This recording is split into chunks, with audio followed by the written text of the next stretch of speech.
आवश्यकता ठारू अधिक आराम एवं आवश्यकता ठारू अधिक भल पाइबा आपण को अलसुआ बनई दिए। नमस्कार बंधुगण, आपण मानंकु मोर एही चैनल को स्वागत। आज एही ज्योतिष कार्यक्रम कुंभ राशि व्यक्तिविशेष मानक पाई बहुत अधिक गुरुत्वपूर्ण अछि। आज आमे जानिबा कुंभ राशि 2025 अक्टोबर मासटी किपरि रहिबा। कुंभ राशिर मासिक राशिफल उपरे आलोचना करिबा।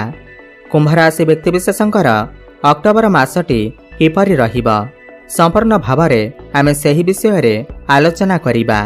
सेमानकर स्वास्थ्य, शिक्षा, प्रेम संपर्क, वैवाहिक जीवन, भाग्य, क्यारियर एवं व्यापार वाणिज्य उपरे विस्तार भावरे आलोचना करिबा। नवग्रहंकर स्थिति मध्य देखिबा। नवग्रह कि प्रकार फल देबारे सक्षम हेबे। शेषरे अशुभत्व प्रदान करुथिबा ग्रहमानक पाई किछि विशेष प्रतिकार मध्य जानिबा। सेथिपाई भिडियोटी को शेष पर्यंत देखंतु। चलंतु आरंभ करिबा एही कार्यक्रम जहाँकि आपणकर जन्म राशि चंद्र राशि उपर आधारित। अक्टोबर मास आरंभ रे कुंभ राशि रे नवग्रहंकर स्थिति विषय रे सर्वप्रथम जानिबा। एहा पूर्वरु जदि आपणकर भी कुंभ राशि हुई थाए एवं आपण भी ईश्वर को सच्चा हृदय भक्ति करुथांती, विश्वास करुथांती, तेबे एही भिडियोटी को लाइक करी कमेंट बॉक्स रे जय शनिदेव, जय माँ लक्ष्मी अवश्य लिखि दियंतु। तो सर्वप्रथम जानिनेबा एही अक्टोबर मासरे कुंभ राशि रे नवग्रहंकर स्थिति किपरि रहिबा। जेबे अक्टोबर मास आरंभ हेबा तो कुंभ राशि रे नवग्रहंकर स्थिति किछि एही प्रकार रहिबा जेमिति आपण स्क्रीन ने देखुछंती। बंधुगण, राशि चक्रर एकादश राशि हेउछि कुंभ राशि एवं आपणक राशिर अधिपति हेउछंती शनिदेव एवं शनि आपणकर द्वितीय भावरे विराजमान अछंती। आपणकर प्रथम भावरे राहु विराजमान अछंती। पंचम भावरे देवगुरु बृहस्पति विराजमान अछंती। सप्तमरे शुक्र एवं केतु एवं अष्टम भावरे सूर्य विराजमान अछंती एवं आपणकर नवम भावरे मंगल एवं बुध विराजमान अछंती। ध्यान दे सुनंतु। सबुठु प्रथम जानिबा आपणकर स्वास्थ्य किपरि रहिबा एही अक्टोबर मास 2025 रे। बंधुगण, प्रथम भाव हुई थाए आपणकर स्वास्थ्यर भाव, आपणकर इम्यूनिटी सिस्टमर भाव एवं प्रथम भावर अधिपति हेउछंती शनिदेव एवं शनि आपणकर द्वितीय भावरे विराजमान अछंती।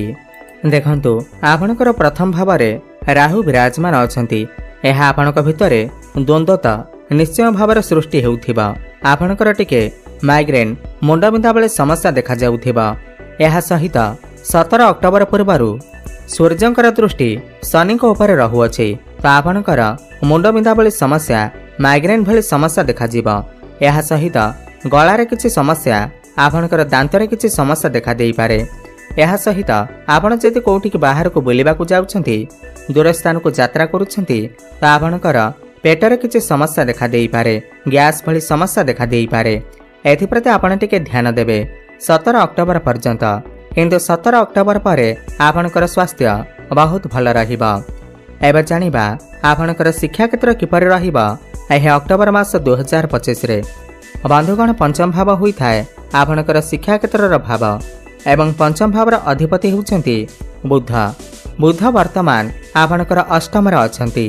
देखंतु, 3 अक्टोबर को बुध आपणकर नवम भाव को चलन करिवे, भाग्य भाव को चलन करिवे एवं आपणकर पूर्वरु भाग्य स्थान रे बृहस्पति मध्य विराजमान अछंती। एही मासरे आपणकर पाठपढ़ार स्थिति बहुत ही अधिक भल अछि।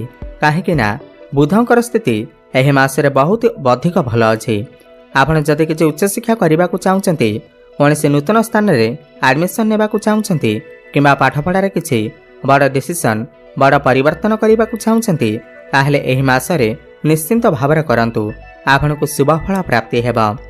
एही मासरे जदि आपणकर किछि एग्जाम अछि, खास करी सरकारी क्षेत्र रे जदि किछि परीक्षा अछि, कॉम्पिटिटिव एग्जाम अछि, तेबे सेथिरे आपण निश्चिंत भावरे उत्तीर्ण करिवे। गुरुंकर शुभ दृष्टि बुधंक ऊपर रहुअछि तो पाठपढ़ार भाग्य आपणकर साथ देबा। आपणकर मन पाठपढ़ार लागिबा। एबे जानिबा आपणकर प्रेम जीवन किपरि रहिबा एही अक्टोबर मास 2025 रे। बंधुगण, पंचम भाव ही होई थाए आपणकर प्रेम जीवनर भाव। ଶିକ୍ଷାର ଭାବ ଏବଂ ସନ୍ତାନର ଭାବ ମଧ୍ୟ ହୋଇଥାଏ। ଯେମିତିକି ମୁଁ ଆପଣଙ୍କୁ କହିଲି ପଞ୍ଚମ ଭାବର ଅଧିପତି ବୁଧ ଆପଣଙ୍କର ଭାଗ୍ୟ ଭାବକୁ ଚାଳନ କରିବେ 3 ଅକ୍ଟୋବରକୁ।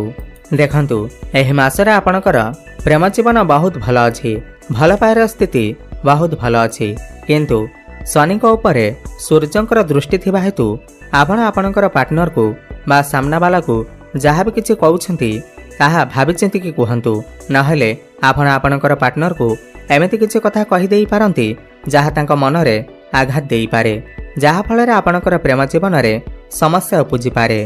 କିନ୍ତୁ ବୁଧ ଆପଣଙ୍କର ଭାଗ୍ୟ ଭାବରେ ଥିବାରୁ ଯଦି ପୂର୍ବରୁ କିଛି ସମସ୍ୟା ଥିଲା ଆପଣଙ୍କର ପ୍ରେମ ଜୀବନରେ, ଯେଉଁମାନଙ୍କର କଥାବାର୍ତ୍ତା ବନ୍ଦ ହୋଇଯାଇଥିଲା, ବ୍ରେକଅପ୍ ଆଦି ହୋଇଯାଇଥିଲା, ସେମାନଙ୍କର ପୁଣି ଥରେ କଥାବାର୍ତ୍ତା ହୋଇପାରେ, ପ୍ୟାଚଅପ୍ ମଧ୍ୟ ହୋଇପାରେ ଏବଂ ଯେଉଁମାନେ ବି ସିଙ୍ଗଲ ଅଛନ୍ତି 3 ଅକ୍ଟୋବର ପରେ ସେମାନଙ୍କୁ ନୂତନ ପାର୍ଟନର ମଧ୍ୟ ମିଳିପାରନ୍ତି ଏବଂ ଆପଣଙ୍କର ଭଲ ପାଇବା ବିବାହର ରୂପ ମଧ୍ୟ ନେଇପାରେ।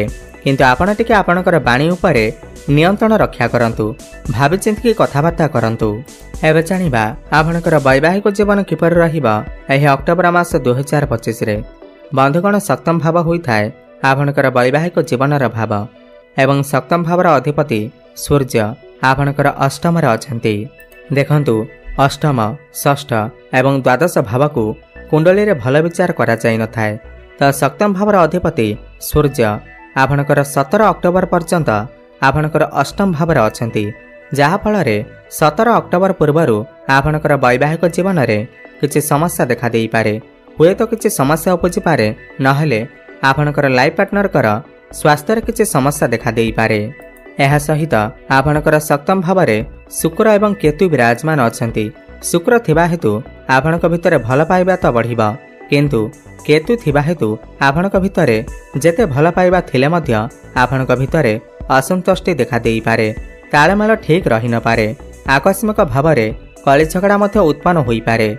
କିନ୍ତୁ 17 ଅକ୍ଟୋବର ପରେ ସୂର୍ଯ୍ୟ ଯେତେବେଳେ ନବମ ଭାବକୁ ଚଳନ କରିବେ ତ ଆପଣଙ୍କର ବୈବାହିକ ଜୀବନରେ ଯାହା ବି କିଛି ସମସ୍ୟା ଥିବ ତାହା ସବୁ ଧୀରେ ଧୀରେ ଦୂର ହୋଇଯିବ।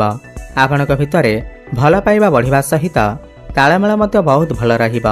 ଆପଣ କିଛି ଫ୍ୟାମିଲି ପ୍ଲାନିଂ କରିପାରନ୍ତି ଏବଂ ଯେଉଁ ନୂତନ ଦମ୍ପତିମାନେ ସନ୍ତାନର ଇଚ୍ଛା ରଖିଥିଲେ ସେମାନଙ୍କୁ ସନ୍ତାନ ସୁଖ ମଧ୍ୟ ପ୍ରାପ୍ତି ହୋଇପାରେ।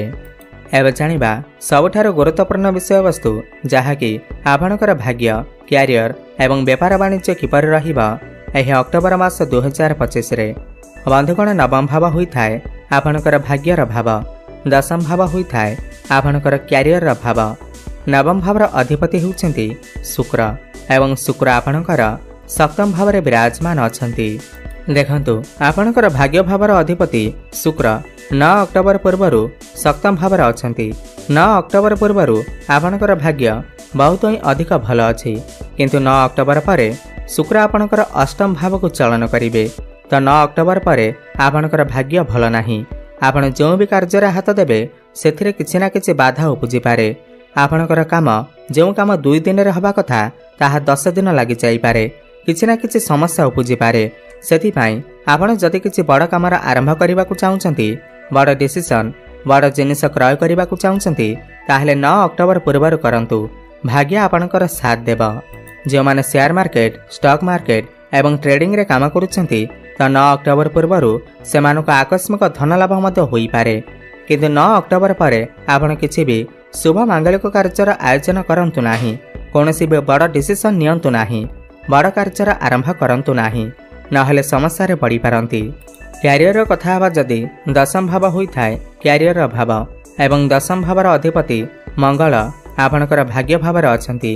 ଏହି ମାସରେ ଆପଣଙ୍କର କ୍ୟାରିୟର ବହୁତ ହିଁ ଅଧିକ ଭଲ ଅଛି, ଖାସ୍ କରି 27 ଅକ୍ଟୋବର ପରେ ଆହୁରି ଅଧିକ ଭଲ ଅଛି, କାହିଁକିନା ମଙ୍ଗଳ ଆପଣଙ୍କର ଦଶମ ଭାବକୁ ଚାଳନ କରିବେ ଏବଂ ରୁଚକ ନାମକ ରାଜଯୋଗର ନିର୍ମାଣ କରିବେ। ଏହି ମାସରେ ଯେଉଁ ବ୍ୟକ୍ତିବିଶେଷମାନେ ପ୍ରମୋସନର ଅପେକ୍ଷା ରଖିଥିଲେ, ଯେଉଁମାନେ ପୂର୍ବରୁ ଚାକିରି କରିଥିଲେ ସେମାନଙ୍କର ପ୍ରମୋସନ ହୋଇଯାଇପାରେ। ଚାକିରି କ୍ଷେତ୍ରରେ ଆପଣଙ୍କର ଟ୍ରାନ୍ସଫର ମଧ୍ୟ ହୋଇଯାଇପାରେ। ଯେଉଁମାନେ ବେରୋଜଗାରୀ ଅଛନ୍ତି, ଯେଉଁମାନଙ୍କ ପାଖରେ କୌଣସି ବି ଚାକିରି ବାକିରି ନାହିଁ, ତ ସେମାନଙ୍କୁ ନୂତନ ଚାକିରି ମଧ୍ୟ ପ୍ରାପ୍ତି ହୋଇପାରେ। ଆପଣ ଚେଷ୍ଟା ଜାରି ରଖନ୍ତୁ, ଚାକିରି ମିଳିବାରେ ଭାଗ୍ୟ ଆପଣଙ୍କର ସାଥ ଦେବ। ଆପଣଙ୍କ ପାଖକୁ ନୂଆ ନୂଆ କାମ ଆସିପାରେ। ମଙ୍ଗଳ ଶତ୍ରୁଙ୍କ ରାଶିରେ ବର୍ତ୍ତମାନ ବସିଥିବାରୁ ଆପଣ ଯେତେ କାମ କଲେ ମଧ୍ୟ କାମରେ ଟିକେ ବେଳେବେଳେ ମନ ନ ଲାଗିପାରେ। ସେଥିପାଇଁ କାମରେ ଟିକେ ସମସ୍ୟା ଦେଖାଦେଇପାରେ। ନହେଲେ ଏହି ମାସରେ ଆପଣଙ୍କର କ୍ୟାରିୟର ବହୁତ ହିଁ ଅଧିକ ଭଲ ଅଛି। କର୍ମକ୍ଷେତ୍ରରେ ଆପଣଙ୍କୁ ସମ୍ମାନିତ କରାଯାଇପାରେ। ଆପଣଙ୍କର ସାହସ ପରାକ୍ରମ ବଢ଼ିବ। ଆପଣଙ୍କ ପାଖକୁ ନୂଆ ନୂଆ କାମ ଆସିବ। ଆପଣ ଆପଣଙ୍କର କାମକାର୍ଯ୍ୟକୁ ନେଇ ବିଦେଶ ଯାତ୍ରା ମଧ୍ୟ କରିପାରନ୍ତି। ବ୍ୟାପାର ବାଣିଜ୍ୟର କଥା ହେବା ଯଦି ବ୍ୟାପାର ବାଣିଜ୍ୟର ଅଧିପତି ସୂର୍ଯ୍ୟ ଆପଣଙ୍କର ଅଷ୍ଟମରେ ଅଛନ୍ତି। 17 ଅକ୍ଟୋବରକୁ ନବମ ଭାବକୁ ଚଳନ କରିବେ। ତ 17 ଅକ୍ଟୋବର ପରେ ଆପଣଙ୍କର ବ୍ୟାପାର ବାଣିଜ୍ୟର ସ୍ଥିତି ବହୁତ ହିଁ ଅଧିକ ଭଲ ଅଛି। ଆପଣ କିଛି ନୂତନ ବ୍ୟାପାର ଆରମ୍ଭ କରିପାରନ୍ତି। ବ୍ୟାପାରକୁ ନେଇ ନୂଆ ନୂଆ ଆଇଡ଼ିଆ ଆପଣଙ୍କ ମନରେ ଆସିପାରେ।